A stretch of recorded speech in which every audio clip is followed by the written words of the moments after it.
Pepe, andyan ka pala. May dapat tayong pag-usapan. Para saan po, Manoy? Tungkol sa pag-aaral mo.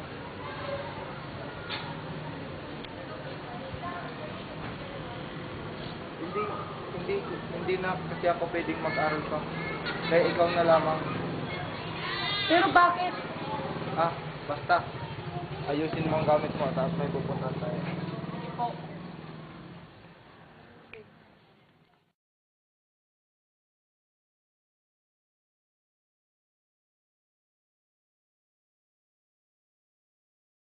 Pili ang kam...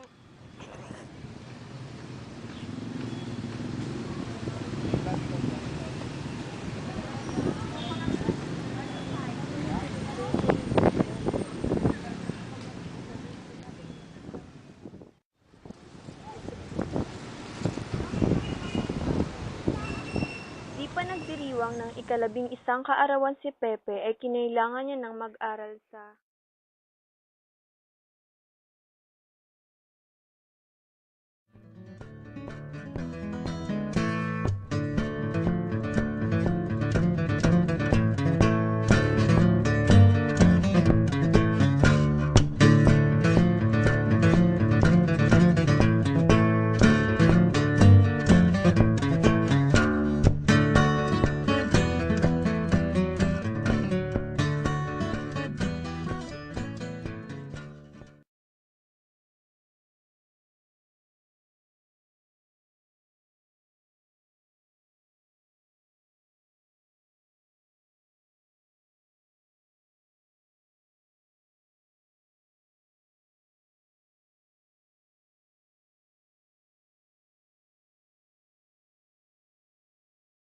Si Jose ay isinama sa mga Carthaginians, ang pinakamahihinang estudyante.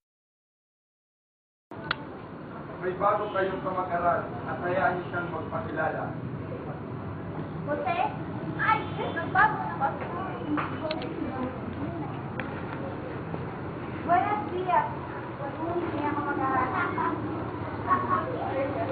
Ako si Jose Rizal. Anak, si Theodora Alonso Rielonda at si Francisco Mercado Rizal. Ako ay bago ninyong kamag-aral. Sa taong ito.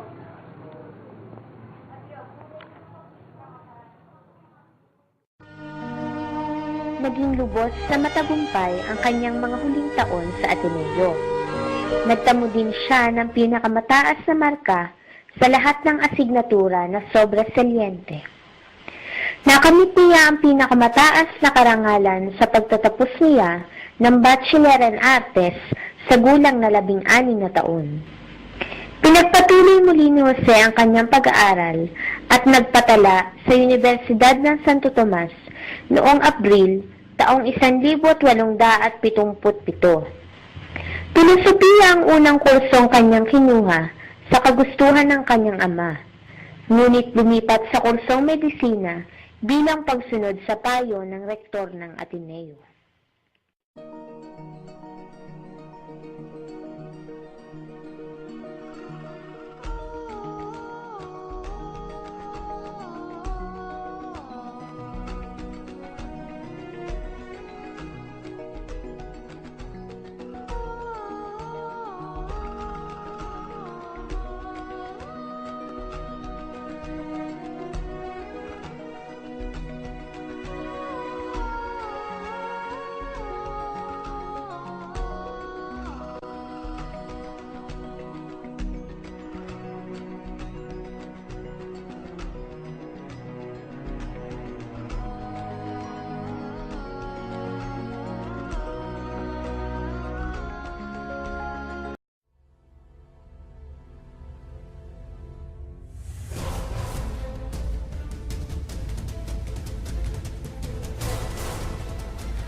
After finishing fourth year of the medical course in Universidad of Santo Tomas, Jose Rizal, being disgusted with the racial prejudice of Dominican professors, and decided to complete his studies in Spain.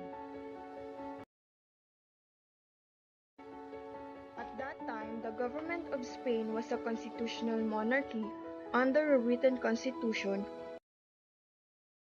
which granted human rights to the people, particularly freedom of speech, freedom of the press, and freedom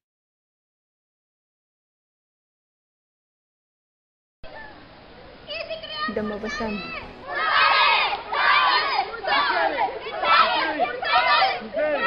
which Rizal conceived with the approval of his older brother Pasiano, was to observe keenly the life and culture, languages and customs, industries and commerce, and governments and laws of the European nations in order to prepare himself in the mighty task of liberating his oppressed people from Spanish tyranny.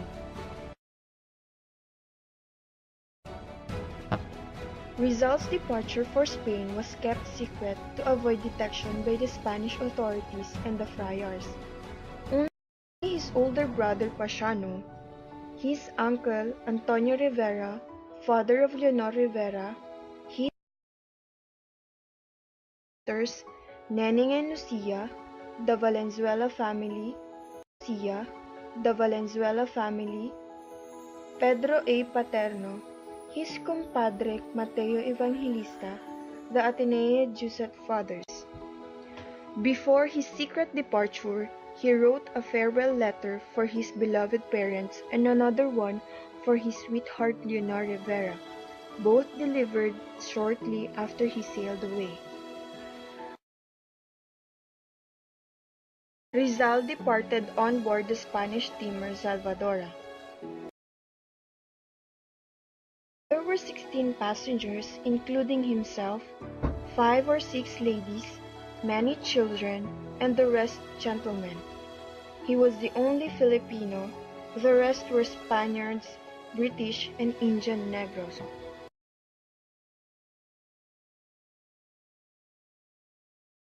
While the steamer was approaching Singapore, Rizal saw a beautiful island. Fascinated by its scenic beauty, he remembered Talim Island with the Susung Dalaga. Rizal landed, registered at Hotel de la Paz, and spent 2 days on a sightseeing soiree of the city. He saw the famous botanical garden, the beautiful Buddhist temples, and the statue of Sir Thomas Stanford Raffles, founder of Singapore. In Singapore, Rizal transferred to another ship, Jemna, a French steamer, which left Singapore for Europe on May 11.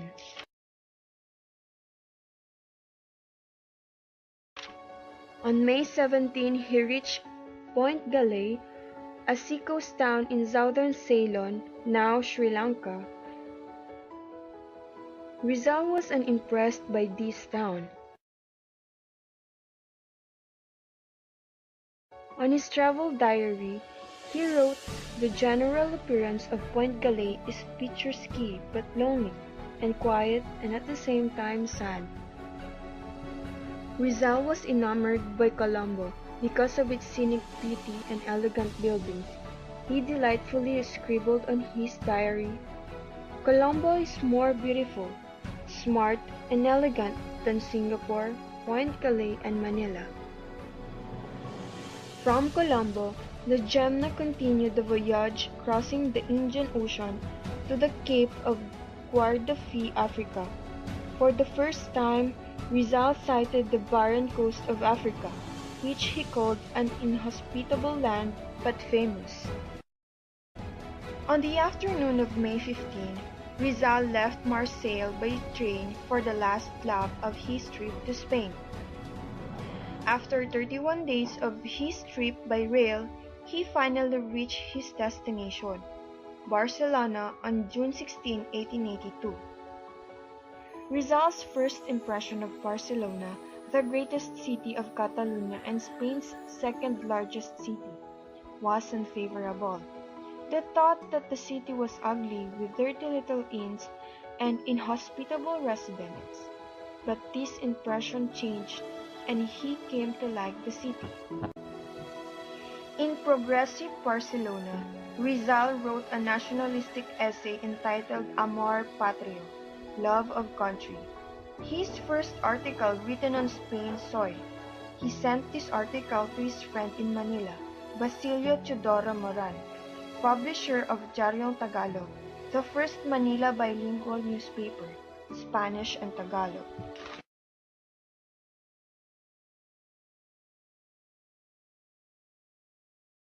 Rizal received sad news about the cholera that was ravaging Manila and the provinces of Pasiano's letter. Another sad news from the Philippines was the chatty letter of Chengoy recounting the unhappiness of Leonor Rivera, who was getting thinner because of the absence of a loved one. Rizal studied painting and sculpture in the Academy of Fine Arts of San Fernando. Rizal, being a lonely young man in a foreign country far from his natal land, was attracted by Consuelo's beauty and vivacity. He even composed a lovely poem entitled A la Señorita Coyp. He expressed his admiration for her. He found solace and joy in her company.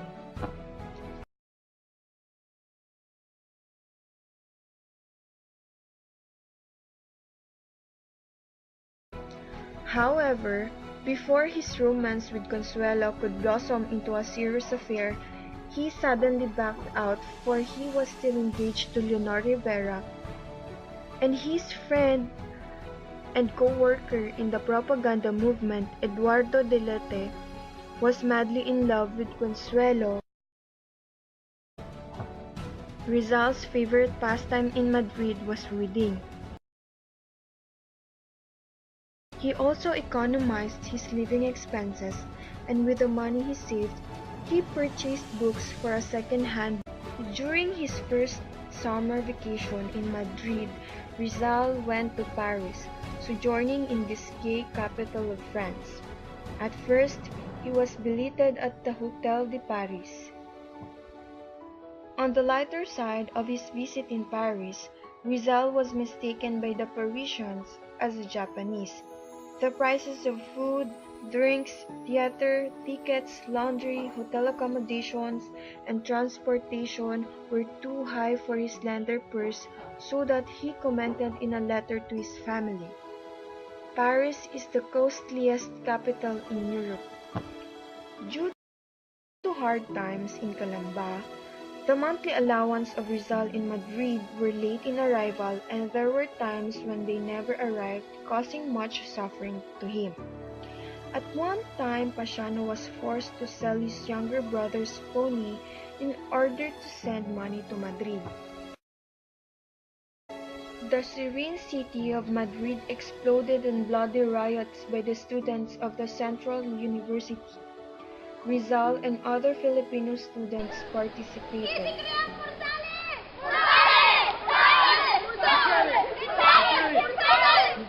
Rizal completed his medical course in Spain.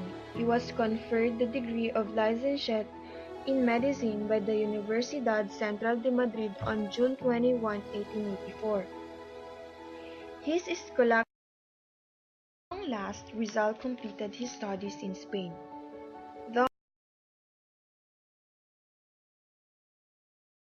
Thus he said in his letter to his family written in Madrid, November 26, 1884, "My doctorate is not of very much value to me, because, although it is useful to a university professor, yet I believe they will never appoint me as such in the College of Santo Tomas. I say the same thing of philosophy and letters, which may serve also for a professorship, but I doubt if the Dominican Fathers will grant it to me."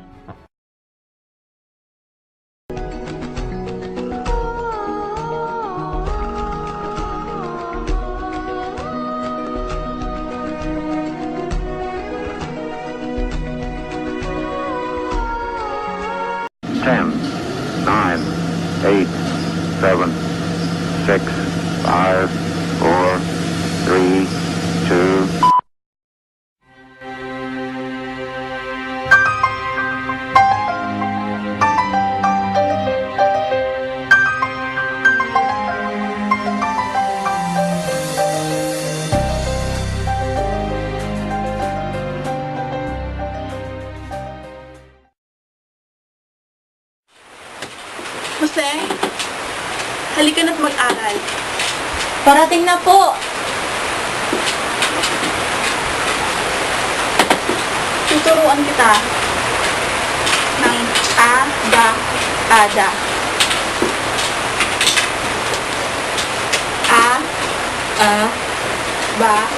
Ba, ka, da. Gawin mo nga na ikaw lang. Wow, ang galing.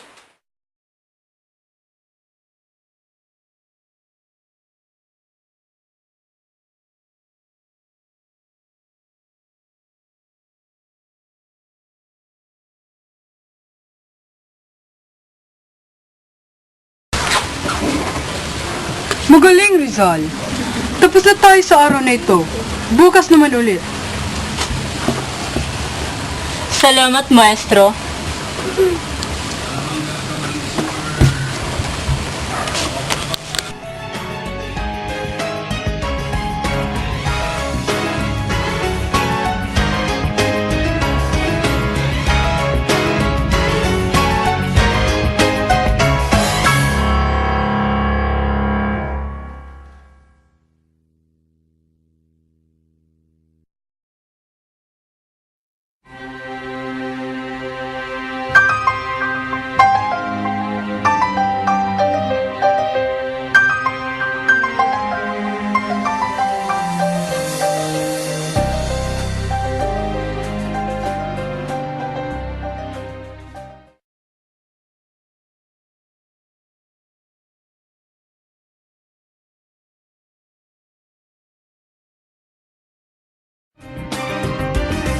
Buenos días.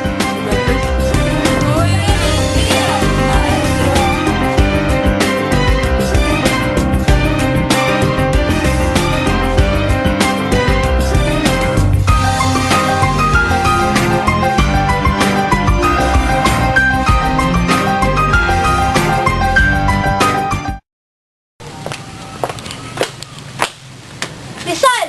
Bakit? Anong problema mo, ha?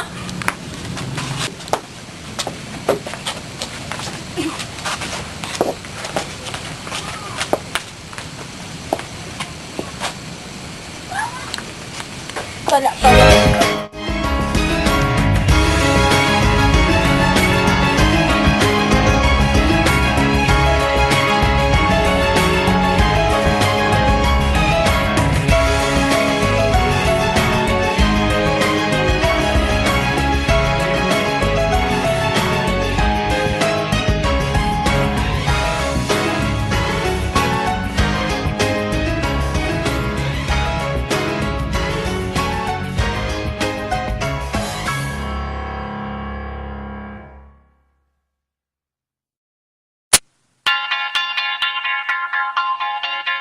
I was on the mic, do my thing on a Friday night.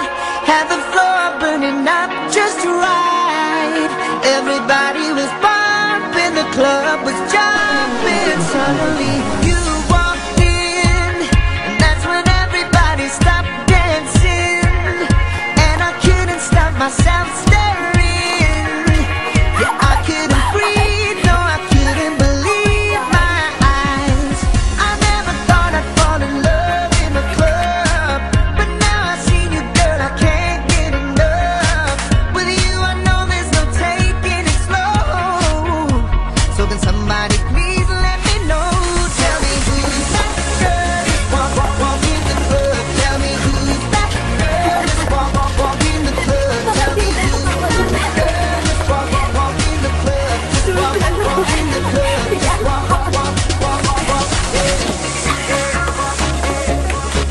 Because the night is through, I'ma tell you how it feels for you.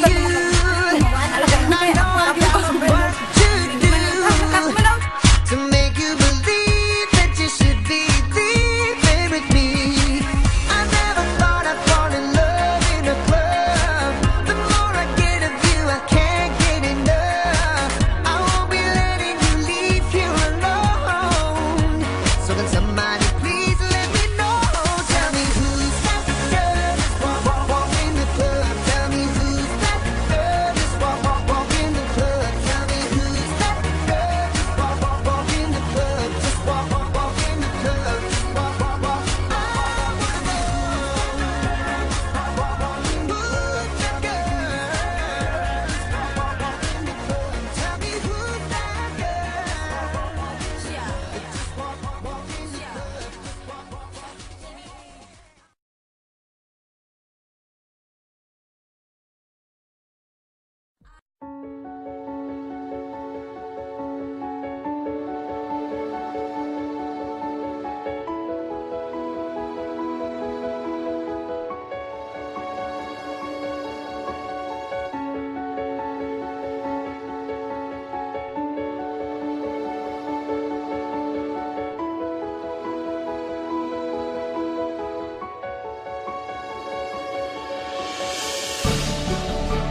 Black and white mo na. Ako na lang.